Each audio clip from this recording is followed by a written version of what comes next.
vamos aqui abordar os nossos loops. Existem 3 tipos de loops em C. Com o loop eu refiro-me a uma espécie de volta, a uma espécie de sequência. Nós temos o loop. Não se confundam ainda que isto é uma data de coisas, mas vamos abordá-las todas. Temos agora prestem só atenção neste pequeno quadro, temos o loop for, temos o loop while e temos o loop do while. Vamos abordar cada um destes hoje nesta aula e por agora vocês só têm que fixar que o número 1 é igual a true e o número 0 é igual a false. O que é que isto significa? O número 1 quer dizer que aquela condição é positiva ou verdadeira e o número 0 é false. Quando vocês virem portanto, por exemplo, o meu nome é Mafalda, isso é um 1, é verdade. Se eu disser que eu tenho 20 anos, isso é um 0, é um false. Pronto. Portanto, para vocês entenderem aqui, eu vou-vos dar um pequeno exemplo aqui de um loop.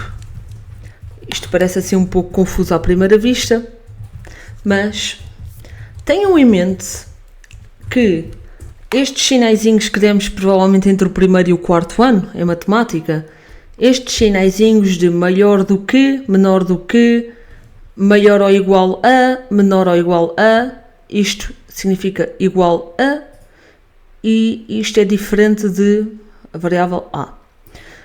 É sempre aqui com a variável a. Se vocês pensarem neste conceito como uma espécie de comparação, vai fazer sentido mais à frente. Portanto, se nós colocarmos aqui o número 3, antes deste símbolo, não é? Aqui o número 3, nós estamos a dizer que o 3 é maior do que a variável a. Se colocarmos aqui o número 3 em baixo, estamos a dizer que o 3 é menor do que a variável a. Acredito que os únicos símbolos que ainda nós não demos dentro do primeiro e o quarto ano, não é? É o igual a, que é simbolizado por 2 iguais, e o ponto de exclamação igual, que é diferente de variável a. Esta pequena nota que eu tenho aqui em baixo é para vocês terem atenção que em C, se vocês digitarem somente o símbolo de igual, vocês estão a dizer, por exemplo, A igual a 1. Vocês estão a dizer que a variável A é igual a 1. Mas se vocês meterem A igual a 3, vocês estão basicamente a dizer a mesma coisa, mas num conceito de comparação. São conceitos diferentes, ok? Uma coisa é usar apenas um símbolo de igual para declarar que aquela variável é um X número. Outra coisa é usar aquilo para dizer que num âmbito de comparação, aquela variável é igual a 3, quando poderia ser maior ou menor.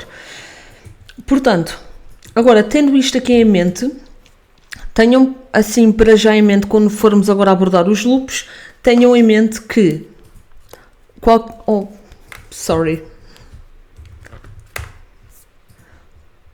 um destes loops aqui, seja o loop for, o loop while ou o loop do while, eles têm funções diferentes. Qualquer um destes só vai funcionar mediante uma condição, que nós vamos meter a condição tipo entre parênteses, depois ao lado do loop. Cada um destes loops só vai funcionar mediante uma condição. E essa condição vai devolver algo. Vai devolver se é true ou se é false. Por exemplo, se eu meter que aqui eu definir que a minha variável a é um 3 e meter aqui o número 2, vai devolver false, certo? Porque 2 não é maior do que 3. Vamos imaginar, para não nos baralharmos aqui, vamos definir mesmo, faz de conta que a nossa variável tem mesmo aqui o valor de 3. Vamos fazer aqui um pequeno exercício. Portanto, a nossa variável tem o valor de 3, certo? A variável A. Se eu colocar aqui um 5 é maior do que A, neste caso é maior, então perdoem-me aqui o meu deslize há bocado, para quem reparou. Portanto, se 5 é maior do que A, que é o 3, vai devolver true. Se é menor do que A, 5 é menor do que A, não. Então vai devolver false. E se eu colocar aqui, por exemplo, um 6, vai devolver o quê? True ou false? Se eu colocar um número 2, vai devolver o quê? True ou false? Se eu colocar aqui um número 2, 2 é maior do que A, do que 3? Não. Então vai devolver false. Se eu colocar um 6, é maior do que 3? Sim. Então vai devolver true.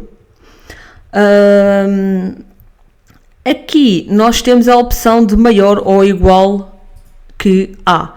Se eu colocar aqui o número 5, vai devolver o quê?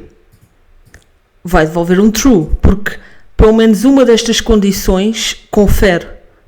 5 é maior do que 3. E se eu colocar aqui um 3? É true ou false? Aqui é true, porque uma das condições confere. E aqui, se eu colocar um 5, o que é que ele vai devolver destas duas? Aqui um 5. 5 é menor do que 3? Não. 5 é igual a 3? Não. Então vai devolver false. Mas se eu colocar aqui o 3, ele também vai devolver true, porque confere uma das condições. Isto aqui vocês só têm que pensar em termos de condições. Sei que ainda é muito abstrato, mas vai fazer sentido para os exemplos que nós estamos a dar. Se imaginarem aqui um exemplo muito breve, que é um dos que vamos abordar hoje nesta aula, vamos pensar em notas escolares. Portanto, as notas escolares por norma vai de 0 a 20, certo? De 0 a 20, em que 10 passa a ser positiva. Se nós tivermos uma nota igual ou maior que 10, nós temos positiva. Mas se nós tivermos uma nota igual a 9.4 ou menos, temos negativa, certo? Para isto é que servem estas questões do igual ou menos do que, igual ou mais do que. Pronto. Se nós quisermos comprar um gelado e esse gelado... se nós quisermos comprar um gelado e só tivermos, por exemplo, só tivermos 2 euros, mas o gelado é 3, a condição qual é que vai ser? Só vai ser true, nós só vamos obter o gelado enquanto for igual ou maior do que 3 o nosso dinheiro, porque o preço do gelado é 3. Enquanto for menor do que 3, não conseguimos comprar o gelado. Pronto. Isto é um pequeno exemplo.